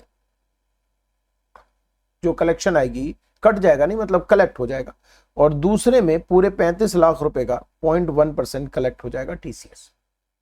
तो पहली जो बिलिंग होगी वो होगी 55 लाख प्लस TCS की रकम, दूसरी बिलिंग होगी 35 लाख प्लस TCS की रकम। ठीक है, चलिए तो यहां तक हमने अब कर लिया। क्या कर लिया भाई साहब?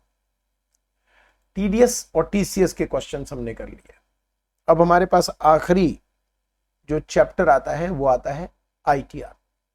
ITR से भी बहुत सारे क्वेश्चंस आप देख पाओगे। थियोरेटिकल पहला क्वेश्चन है, साथ साथ डिस्कस करूंगा क्योंकि ज्यादा इसमें सोचने जैसा कुछ मिलेगा नहीं। Mister Rakesh had submitted his return containing certain loss. Return कब दिया इन्होंने? 22 अक्टूबर को, बड़ा ऑब्वियस है ड्यू डेट के बाद। तो क्या ये रिटर्न बिलेटेड हो गया, लेट रिटर्न फाइल हो गया? जी। और रिटर्न में इन्होंने कुछ लॉसेस मेंशन किए हैं, तो क्या ये लॉस 139(3) में प्रोहिबिट हो जाएगा टू कैरी फॉरवर्ड? यस। कौन कौन से लॉस कैरी फॉरवर्ड रोक दिए जाते हैं? जो करंट ईयर के बिजनेस लॉस है, कैप गेन लॉस है और ओनिंग मेंटेनिंग रिसोर्सेज के लॉस है। इसका मतलब कौन से लॉस नहीं रोके जाते हैं? हाउस प्रॉपर्टी के लॉस, अनएब्सॉर्ब डेप्रिसिएशन, ये नहीं रोके जाते हैं। हमारे पास नीचे डिटेल दी गई है कि करंट ईयर का बिजनेस लॉस है तो ये कैरी फॉरवर्ड नहीं हो पाएगा, अनएब्सॉर्ब डेप्रिसिएशन को प्रोहिबिट नहीं किया हुआ है और हाउस प्रॉपर्टी लॉस को प्रोहिबिट नहीं किया हुआ है। तो हमें ये लिखना पड़ेगा, पहले ये लिखना पड़ेगा कि इन्होंने रिटर्न ड्यू डेट के बाद फाइल किया है, that is called belated return. फिर लिखना पड़ेगा सेक्शन 80 139(3) दोनों को रीड करते हुए कुछ लॉसेस अगर ड्यू डेट के बाद रिटर्न फाइल होते हैं तो कैरी फॉरवर्ड नहीं होते हैं, उस लॉस को आपको डिटेल में लिखना चाहिए और फिर अपना कंक्लूजन लिखना चाहिए कि बिजनेस लॉस प्रोहिबिटेड है, however unabsorbed डेप्शन and house property loss will be allowed to carry forward। ठीक है, नेक्स्ट क्वेश्चन देखिएगा, जहां पर डिस्कशन होगा वह हम करेंगे, यहां डिस्कशन कम है। यहां डिस्कशन है कि जो आधार इंटीमेट करने में आप फेल हो गए, आधार इंटीमेट करने में आप फेल हो गए, तो डिफॉल्ट में होगा क्या, उसके पेन का क्या होगा। तो आपको सीधा सीधा 139 AA के ऊपर क्वेश्चन डाला हुआ है, और 139 AA आप 139 AA वैसे मेरे हिसाब से तो आपको जैसे टीडीएस आपने कंप्लीट किया, मतलब मेरे हिसाब से, क्योंकि मुझे लग रहा है मैं टीडीएस इतनी देर से करा रहा हूं और आईटीआर में आ गया तो कहीं बच्चे कंफ्यूज ना हो जाए। तो मेरे ओपिनियन से तो होना ये चाहिए कि जैसे टीडीएस आपने किया तो वीडियो रोक दीजिए, पॉज कर दीजिए और आईटीआर रिवाइज कर लीजिए। वैसे अब आईटीआर भी अगर आप रिवाइज कर चुके हैं दैट इज ओके, तो कंटिन्यू कर सकते हैं। आईटीआर रिवाइज कर लीजिए और उसके बाद इस पर आइए, तो ज्यादा आपको अच्छा लगेगा। करेक्ट है जी, ठीक है, अगर आप ऐसा कर पाए तो, अदरवाइज तो कोई बात नहीं, चलने दीजिए, गाड़ी चलने दीजिए। ठीक है, तो आपको ये डिस्कस करके देना है कि आधार इंटीमेट करने में अगर आप फेल हो गए तो आपके पेन का क्या होगा। पेन ऑपरेशन में नहीं रहेगा, इनऑपरेट हो जाएगा। जब बाद में आप आधार फिर से इंटीमेट कर देते हो तो वो पेन वापस आपका रिस्टोर हो जाता है। ठीक है, और चूंकि पेन आपका अगर नहीं है तो रिटर्न भी आपकी वैलिड नहीं बनती है। पेन अगर आपका नहीं है तो रिटर्न भी आप, जैसे बिना पेन के आप रिटर्न नहीं फाइल कर पाओगे, तो रिटर्न फाइल करने में भी फेलियर हो जाएगा। तो आपको कुछ कंसिक्वेंसेस यहां पर डिजाइन करने, ड्रॉ करने। तो कंसिक्वेंसेस देखिए कौन कौन से इसमें है कंसिक्वेंसेस, यहां पर देखिएगा। तो कंसिक्वेंसेस में हालांकि एक चीज और आपको यहां पर, नहीं वो तो लिखा तो हुआ है, बस आप यहां पर एक सेक्शन लिखना। यहां पर मैं सेक्शन लिखना भूल गया, 234H जो फी है, क्योंकि यहां पर फी की भी चर्चा है कि कोई फी वगैरह भी इसमें लगेगा क्या, अगर इंटीमेट आपने नहीं किया तो फी लगेगा। जो भी फी प्रेस्क्राइब किया जाएगा वो 1000 रुपए के ऊपर नहीं होना चाहिए, तो वो फी भी आपको लिखना है। ये भी क्वेश्चन मैं आपको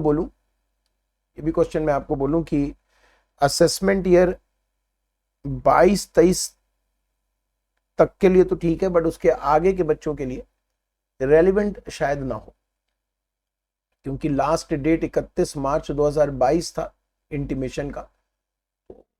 उसके बाद अब 22-23 में इस तरह के क्वेश्चंस बने, इसकी उम्मीद नहीं है। ठीक है, नेक्स्ट क्वेश्चन पर आते हैं, 22 नंबर क्वेश्चन।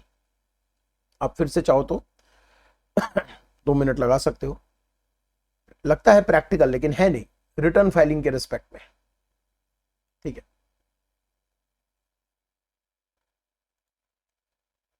ठीक है, एक व्यक्ति है मिस्टर हरी, वो अपनी डिटेल आपको दे रहा है। क्या क्या डिटेल है उनके पास। NRE non resident external account का ब्याज है। आपको ध्यान होना चाहिए, जब हम एग्जाम्शन पढ़ रहे थे तो नॉन रेजिडेंट एक्सटर्नल अकाउंट का जो ब्याज है वो 10(4) में एग्जम्प्ट होता है, तो ये इनकम तो एग्जम्प्ट है साहब की। दूसरे नंबर पे आते हैं, सेविंग अकाउंट मेंटेन कर रहे हैं तो 8,000 रुपए का ब्याज आएगा। बिल्कुल ठीक है, 8,000 रुपए का ब्याज आएगा। याद रहे 8,000 का ब्याज जरूर है, लेकिन 80AA में ये ब्याज का डिडक्शन भी मिलता है। सर तो आप क्या पढ़ा रहे हो, आईटीआर पढ़ा रहे हो। हाँ जी, आईटीआर पढ़ा रहा हूं, क्योंकि आईटीआर में सबसे पहले ये आपने पढ़ा था कि ऑब्लिगेशन किस किस की है, वहां पर इंडिविजुअल और एचईएफ की ऑब्लिगेशन कब होती है। इंडिविजुअल एचईएफ की ऑब्लिगेशन होती है जब टोटल इनकम बिना चैप्टर 6A के, बिना सेक्शन 10AA के, बिना सेक्शन 54, 54B, 54D, ECF इनके बगैर अगर इनकी income maximum amount which is not chargeable to tax से एक्सीड करता है तो return is required to be filed. तो उसके लिए हमें इनकम की जरूरत पड़ेगी। तो ये इनकम एग्जाम्प्ट है, दूसरी इनकम 8,000 है। तीसरी इनकम देखिए एफडी पे ब्याज है 40, ये तो पूरा हो जाएगा। तो टोटल इनकम इस व्यक्ति की 48,000 हो गई, और 8,000 रुपए का 80 टीटीए दे दीजिए तो 40,000 रुपए की इनकम आ गई टीटीआई। अगर हम बिना चैप्टर 6A का देखें तो इनकी जो इनकम है बिना चैप्टर 6A के वो कितनी हो जाएगी, 48,000, 48,000। क्या ये 2,50,000 को क्रॉस कर रहा है। नहीं। तो क्या इनको रिटर्न फाइल करना चाहिए? नहीं। तो क्वेश्चन यही था कि इनको रिटर्न फाइल करना चाहिए कि नहीं, आंसर है नहीं। आगे लिखा है कि आंसर में क्या कोई परिवर्तन आपका आएगा अगर इन्होंने 4 लाख रुपए ट्रेवलिंग एक्सपेंस किया है, अपने बेटे और बहू को कनाडा भेज दिया। अगर आपने ट्रेवलिंग एक्सपेंस किया है 2 लाख रुपए के ऊपर, तो रिटर्न आपको फाइल करना पड़ेगा। तो 4 लाख तो डबल रकम हो गई। यहां पर आपका क्वेश्चन बदल जाएगा कि हाँ, आपको रिटर्न फाइल करना पड़ेगा। ओके, तो इस तरह से आप आंसर करना। नेक्स्ट क्वेश्चन देखिए, ये सिंपल क्वेश्चन है, इसको हम स्किप कर देंगे, इजी है। अभी हमने डिस्कस किया था कि अगर return within due date आपने नहीं फाइल किया, तो आपको बताना है कौन कौन से लॉस कैरी फॉरवर्ड नहीं हो पाएंगे। तो कौन कौन से लॉस नहीं हो पाएंगे ये भी बताना है आपको, तो ये भी बताइएगा, और कौन कौन से हो पाएंगे ये भी बता दीजिए। अभी अभी डिस्कस किया है, बस ये देख लीजिए कि 139.3 लॉस रिटर्न इंपॉर्टेंट है। और इस बार तो बिलेटेड, इस बार क्या एक दो अटेम्प्ट तक बिलेटेड रिटर्न, रिवाइज रिटर्न, ये भी बहुत इंपॉर्टेंट है। चलिए, तो नेक्स्ट क्वेश्चन पर आते हैं, 24 नंबर क्वेश्चन। यहां पर आप चाहें तो लगा सकते हैं 1-2 मिनट, अगर लगाना चाहें तो, ठीक है। चलिए एक बारी सोचिए, क्वेश्चन अच्छा है, बताइए क्या सोचा आपने। नंबर 1, एक एचयूएफ है जिसने रेजिडेंशियल हाउस बेचा, 12 लाख का कैप गेन है, लेकिन ये कैप गेन एग्जम्प्ट है, रिटर्न फाइल करेगा या नहीं करेगा? तो आपको फोर्थ प्रोविजो अप्लाई करना, सॉरी सिक्स्थ प्रोविजो अप्लाई करना है, जिसमें मेंशन है कि अगर इंडिविजुअल एचयूएफ की टोटल इनकम बिना जीटीआई, बिना चैप्टर 6A के और सेक्शन 54 की सीरीज के, जिसमें 54 डबल ही नहीं है, बाकी सब है, यानी बिना 54 ईसी लिए अगर इसकी इनकम एमईएल से ऊपर है, तो एचयूएफ की एमईएल कितनी होती है, मैक्सिमम एग्जम्पशन लिमिट कितनी होती है, 2.5 लाख। अगर ये एग्जम्पशन नहीं लेते हैं 54 ईसी का, तो कितना बनेगा, 12 लाख। तो क्या ये रिटर्न रिक्वायर्ड है? यस। तो यहां पर इनका रिटर्न रिक्वायर्ड हो गया। नेक्स्ट नंबर आइए, मिसेस अर्चना, ये जर्मनी में पैदा हुई, इंडिया में शादी किया, रेजिडेंशियल स्टेटस इनका ऑर्डिनरी रेजिडेंट का है, और जर्मनी में इनके पास कार है। जब जर्मनी में इनके पास कार है तो ये कौन से डेफिनेशन में आ जाएंगे? ये डेफिनेशन में आ जाएंगे, ये आ जाएंगे फोर्थ प्रोविजो। फोर्थ प्रोविजो 139(1) में आ जाएंगे, जहां पर ऑर्डिनरी रेजिडेंट के पास अगर विदेश में संपत्ति हो, तो विदेशी संपत्ति के वजह से भले ही उनकी इनकम ना हो, इंडिया में रिटर्न रिक्वायर्ड है फाइल करना। यहां पर एक चीज और आपको ध्यान देना पड़ेगा आंसर में, सिंस हम फोर्थ प्रोविजो में विदेशी एसेट की बात करते हैं, अगर हम प्लेन रीडिंग लें तो विदेशी एसेट में कार तो आना ही चाहिए, यहां तक कि बैंक अकाउंट भी आता है, इसलिए इनके रिटर्न को रिक्वायर्ड कर देंगे हम फाइल करने से। यहां पर मैंने नोट में डाल दिया है कि एसेट जो यूज किया गया फोर्थ प्रोविजो में वो स्पेसिफिकली डिफाइन नहीं किया गया है, तो हम उसके हिसाब से कार को भी ले सकते हैं, कोई कैपिटल एसेट लेना जरूरी नहीं है, ठीक है। 2 व्यू आप लेकर चलेंगे। एक व्यू में अगर हम प्लेन रीडिंग करते हैं, तो कार को हम एसेट की परिभाषा में भी ले सकते हैं, ठीक है। और अगर हम सोचते हैं कि कार को वहां एसेट का मतलब हम कैपिटल एसेट लें, 139(1) में एसेट का मतलब अगर हम कैपिटल एसेट लें, तो फिर कैपिटल एसेट में पर्सनल कार अगर ये लेते हैं आउटसाइड इंडिया, तो वो नहीं माना जाएगा, तो इसलिए उनको फोर्थ प्रोविजो से हटा दिया गया है। लेकिन लेकिन लेकिन आपको मतलब अगर मैं बताऊं, अपना विचार बताऊं, दोनों व्यू आपको लिख देना एग्जाम में, लेकिन अपना विचार अगर मैं बताऊं, तो फोर्थ प्रोविजो इसलिए लाया गया था कि विदेश में आपके पास इतनी प्रॉपर्टी, इतनी संपत्ति कैसे आई, आप रिटर्न फाइल करें, तो उसमें कार से कोई परहेज नहीं होना चाहिए, तो कार भी एसेट की परिभाषा में आनी चाहिए, ठीक। तीसरे नंबर पे आइए, तीसरा नंबर क्या है,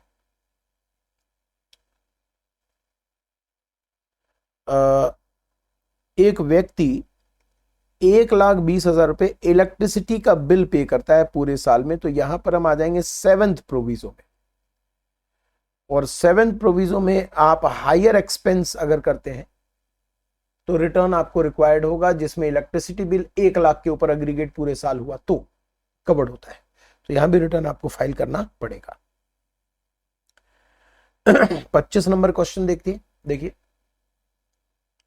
छोटा सा क्वेश्चन है, इसमें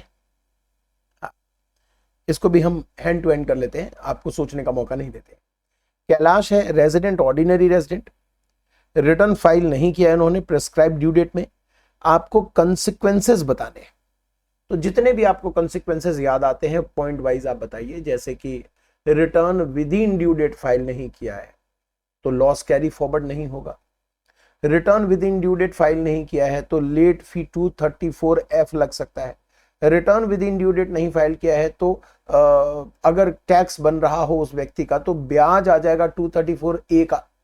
इसके अलावा भी अगर चैप्टर 6A के बड़े वाले डिडक्शंस ये व्यक्ति क्लेम कर रहा होता, वैसे बड़ा डिडक्शन क्लेम कर रहा हो ऐसा जरूरी नहीं है, तो वो भी उसको नहीं मिलेगा। आपके पास जो जो कंसिक्वेंसेस आपको याद आते जाएं पॉइंट वाइज आप लिख सकते हो, इसमें यह जरूरी नहीं है कि आप पहले क्या लिखते हो।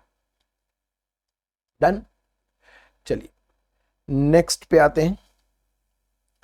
मिस्टर सीताराम, साथ साथ देख लेते हैं। Mister Sitaram engaged in business of trading of cement having turnover 10 crore during the financial year 21-22। अच्छा, करंट ईयर में इनका टर्नओवर 10 करोड़ है। टैक्स कंसल्टेंट आप एडवाइज करें कि कौन कौन से पर्टिकुलर 139(6)A में इनको फर्निश करना पड़ता है। तो 139(6)A में जहां पर जिस व्यक्ति का रिटर्न टैक्स ऑडिट रिक्वायर्ड होता है उनको पर्टिकुलर रिटर्न टैक्स ऑडिट का रिपोर्ट सबमिट करना पड़ेगा, और कुछ पर्टिकुलर्स जैसे कि प्लेस ऑफ बिजनेस, बिजनेस का स्टाइल, बिजनेस का लोकेशन, उसके ब्रांचेस, ये सबमिट करने होते हैं 139(6)A में।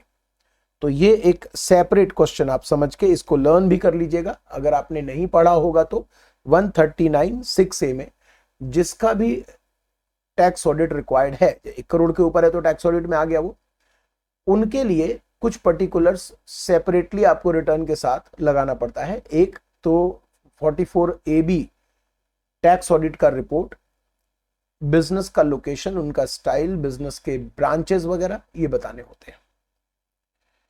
नेक्स्ट क्वेश्चन पर आते हैं, 27 number. Can mister Raghuram file return 22-23 belatedly 139(4) in previous year 23-24? ये इंपॉर्टेंट क्वेश्चन मार्क कीजिएगा, क्योंकि बिलेटेड रिटर्न के टाइम लिमिट में चेंज आया है, रिवाइज रिटर्न के टाइम लिमिट में चेंज आया है। पहले ये रिटर्न AY के एंड तक फाइल कर सकते थे आप, बिलेटेड रिटर्न AY के एंड तक, और रिवाइज रिटर्न भी AY के एंड तक आप कर सकते थे। अब AY के एंड के प्रायर 3 मंथ्स के बाद नहीं कर सकते। सीधी भाषा में बोले तो असेसमेंट ईयर के 31 दिसंबर के बाद बिलेटेड रिटर्न फाइल नहीं हो सकता और रिवाइज रिटर्न भी फाइल नहीं हो सकता। और उससे पहले अगर आपका असेसमेंट कंप्लीट हो गया है तो फिर क्या कहने हैं, फिर तो रिटर्न फाइल हो ही नहीं पाएगा। तो जब आपने पढ़ा होगा बिलेटेड रिटर्न, रिवाइज रिटर्न, तो उसमें असेसमेंट कंप्लीशन का भी मैंने जिक्र किया था कि अगर असेसमेंट ही बाई चांस हो गया, जिसके चांसेस कम होते हैं, तो उसके बाद तो रिटर्न फाइल हो ही नहीं सकता। तो 2 टाइम के अर्लीस्ट में रिटर्न फाइल होता है, बिलेटेड भी और रिवाइज भी।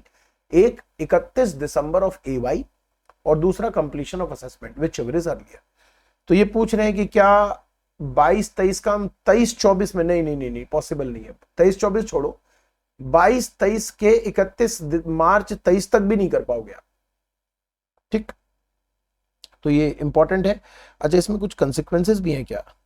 हाँ, आपको कंसिक्वेंसेस बताना है कि रिटर्न आप नहीं फाइल करते हैं ड्यू डेट तक तो क्या होगा। अभी कुछ समय पहले आपने कंसिक्वेंसेस देखे थे, वही कंसिक्वेंसेस आपको बताने हैं इसमें भी। याद रखिएगा, कंसिक्वेंस में जो 234F आप बताएंगे वो बहुत सावधानी से बताना है, क्योंकि पहले 234F में 5,000 और 10,000 की लेट फी होती थी, जो कि सिर्फ अब 5,000 की लेट फी रह गई, और वो भी टीटीआई अगर 5 लाख के ऊपर नहीं है तो 1,000 की लेट फी रह गई। रीजन क्या है? 31 दिसंबर के बाद अगर रिटर्न फाइल होता था तो 10,000 का लेट फी था, 31 दिसंबर के बाद अब रिटर्न फाइल पॉसिबल नहीं है, इसलिए वो लेट फी 10,000 वाली नहीं लगती, सिर्फ 5,000 लगती है। इसके ऊपर भी मैंने एक क्वेश्चन निकाला था, उसमें क्या लिखा है, यही 5,000 और 1,000, ठीक है। ये सब मुझे चेंज करना पड़ा जहां से क्वेश्चन लिया था मैंने। चलिए 28 नंबर में आइए। शिवानी यूएस की सिटीजन है, शादी हो गई उनकी श्रीराम के साथ, जो इंडियन सिटीजन है, रेजिडेंट है। उसके बाद से ये इंडिया रहने लगी। अच्छा, इनका बैंक अकाउंट यूएस में है, इन्होंने रेजिडेंशियल हाउस यूएस में बेच दिया और long term capital gain 2 lakh रुपए अर्न किए मात्र, और इसको 54 ईसी में डिपॉजिट किया है, और वो long term capital gain taxable नहीं है, कोई और इनकम है नहीं। तो बताइए,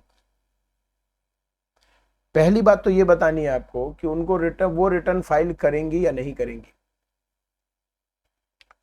और दूसरी बात आपको ये बतानी है कि क्या वो लेट रिटर्न फाइल कर सकती हैं। तो भाई साहब, अगर हम देखें सिंपल, पहले 139(1) में तो इनको रिटर्न भरने की जरूरत नहीं है, क्योंकि इनकम इनकी 2 लाख है, 54 ईसी ना भी लिया जाए तो 2 ही लाख है, तो रिटर्न भरने की इनको आवश्यकता नहीं। 54 ईसी ना भी लिया जाए तो 2 ही लाख है बिना इफेक्ट लिए। तो लेकिन 7th प्रोविजो अगर हम अप्लाई कर देंगे, 7th नहीं, अगर हम अप्लाई कर देते हैं 6th proviso, 4th proviso, sorry 6th मैंने कह दिया, 4th प्रोविजो, अगर हम अप्लाई कर देते हैं 4th प्रोविजो टू सेक्शन 139(1), तो इनके पास विदेश में बैंक अकाउंट है, मकान भी था और बैंक अकाउंट भी है, पैसे वहीं जमा हुए हैं। इन दैट केस इनको रिटर्न फाइल करना पड़ेगा। तो ड्यू टू 4th प्रोविजो इनको रिटर्न फाइल करना पड़ेगा। वैसे इनकी टोटल इनकम तो ज्यादा नहीं है, लेकिन चूंकि विदेश में इनके बैंक अकाउंट है, इस वजह से इनको रिटर्न फाइल करना रिक्वायर्ड है। अब रिटर्न भरना जरूरी है, तो आपको ड्यू डेट बता देना 31 जुलाई, और साथ में दूसरा आंसर करना है, सेकंड पार्ट आंसर करना है कि क्या ये बिलेटेड रिटर्न भी फाइल कर सकते हैं। आंसर है यस। और कब तक फाइल कर सकते हैं? तो 31 दिसंबर ऑफ AY और assessment completion which ever is earlier. Done है जी। हाँ, 29 नंबर क्वेश्चन। 29 नंबर क्वेश्चन, आपको पेन और आधार इंटरचेंजेबली यूज किया जा सकता है, इसके लिए ये सेक्शन है, आपको लर्न करना चाहिए। अच्छा सेक्शन है 139A सबसेक्शन 5B, जहां पर आप पेन देना चाहो, नहीं है पेन आपके पास, आप आधार सबमिट कर सकते हो, आधार भी दे सकते हो, वो भी वैलिड माना जाएगा। और आधार देते ही ये मान लिया जाएगा कि इस व्यक्ति ने पेन अप्लाई किया है, और AO पेन आपको बाद में अलॉट कर देगा। तो जिस व्यक्ति के पास पेन नहीं होता और पेन जहां रिक्वायर्ड है ट्रांजैक्शन में सबमिट करना, वहां वो आधार दे देगा, आधार पेन के इक्विवेलेंट माना जाएगा, और साथ में यह भी माना जाएगा कि इस व्यक्ति ने पेन अप्लाई किया है, तो गवर्नमेंट इमीडिएट उसके बाद उसे पेन भी अलॉट कर देगी। ठीक है, तो ये जरूरी है, नया ही समझिए, इसे जरूर करना चाहिए। ये भी अच्छा क्वेश्चन है, हाई वॉल्यूम ट्रांजैक्शन के रिटर्न फाइलिंग। पहले तो बच्चा सोचेगा ये पूछ क्या रहे, furnish return in case of high volume transaction. Basically ये 7th प्रोविजो की बात कर रहे हैं, जहां पर आप कुछ खर्चे करते हो, जैसे विदेश टूर 2 लाख के ऊपर, इलेक्ट्रिसिटी एक्सपेंस 1 लाख के ऊपर, करंट अकाउंट में डिपॉजिट 1 करोड़ के ऊपर। तो कुछ हाई वॉल्यूम ट्रांजैक्शंस हैं जिनको करने पर आपका रिटर्न रिक्वायर्ड है फाइल करना। आप भले ही नॉर्मल प्रोविजन में रिटर्न फाइल करने में नहीं आते हो, फिर भी आपको रिटर्न फाइल करना पड़ेगा। तो ये जरूर आपको 7th प्रोविजो है, ये आपको जरूर लर्न करना चाहिए। नेक्स्ट क्वेश्चन है TRP के ऊपर। TRP में जब क्वेश्चन आएगा तो आपको कम से कम 2 बातें लिखनी है, 3 बातें वैसे लिखनी चाहिए, तो फिर तो पूरा ही 3 हो गया, तीनों लिख देना चाहिए। एक, TRP कौन हो सकता है। देखो इसमें तो बहुत कुछ मैंने लिख दिया है, लेकिन आपको क्या लिखना चाहिए, TRP कौन हो सकता है। दूसरा, TRP कौन कौन नहीं हो सकता। और तीसरा, कौन व्यक्ति हैं जो TRP से रिटर्न फाइल नहीं करवा सकते। ठीक, वैसे ये है स्कीम आपको लिखना है, तो स्कीम की ब्रीफिंग अलग चीज है, ये क्वेश्चन उस पर नहीं है। अगर टीआरपी पे सिर्फ क्वेश्चन आएगा तो मैंने आपको बताया 3 बातें आपको लिखनी है। ये क्वेश्चन टीआरपी के स्कीम के ऊपर है, यानी कि जो टीआरपी के थ्रू आप सबमिट करेंगे, टीआरपी के माध्यम से जो आप सबमिट करेंगे रिटर्न, उस स्कीम के बारे में आपको शॉर्ट नोट्स लिखना है। तो उसमें आप टीआरपी के बारे में ड्यूटीज पूरा नहीं लिखिएगा, सिर्फ आपको एक ब्रीफिंग करके देना है कि स्कीम में ये सारी चीजें लिखी हुई है। ये स्कीम मैंने कोशिश किया है कि शॉर्ट टू शॉर्ट जितना हो सके वो लिख दूं, और उसके बाद कौन व्यक्ति टीआरपी नहीं हो सकता वो स्कीम के अंतर्गत आपको रखना पड़ेगा, कौन टीआरपी नहीं हो सकता वो स्कीम में ही कवर्ड होगा। लेकिन अगर टीआरपी के ऊपर सिर्फ क्वेश्चन आएगा तो इसके अलावा ये भी लिखना चाहिए आपको कि कौन कौन व्यक्ति हैं जो टीआरपी के जरिए रिटर्न नहीं फाइल कर सकते। ठीक है, देखिए यहां तक मैंने आपसे कहा था ना कि लास्ट में कुछ क्वेश्चन सिर्फ सीएमए स्टूडेंट के लिए है, तो सीए इंटरमीडिएट के स्टूडेंट अब वीडियो देखना बंद कर सकते हैं। सीए इंटरमीडिएट अब 32, 33, 34, 35 4 क्वेश्चन हमने रखा है, ये सिर्फ सीएमए के लिए। इसके पहले दोनों के लिए था, लेकिन ये जो इसके बाद है ये सिर्फ सीएमए इंटरमीडिएट के लिए है। और इसमें भी समय 2 मिनट से ज्यादा नहीं लगेगा, क्योंकि आपको जस्ट लर्न करना है, समझाने जैसा कुछ नहीं है। जब हमने असेसमेंट प्रोसीजर पढ़ा था, आपने असेसमेंट प्रोसीजर जब पढ़ा था तो उसमें 142(1) का जिक्र था, जिसमें 3 प्रकार के नोटिस होते हैं, रिटर्न फाइलिंग के लिए, डॉक्यूमेंट्स के लिए, इंफॉर्मेशन के लिए। ये तीनों एक एक पॉइंट करके आपको यहां लिखना है। ठीक है, अगर एग्जाम में ये क्वेश्चन आ जाए तो एक बात ध्यान रखिएगा, ये जो नोटिस है 142(1)(1), ये 142(1)(1) का नोटिस एओ के साथ साथ प्रेस्क्राइब्ड इनकम टैक्स अथॉरिटी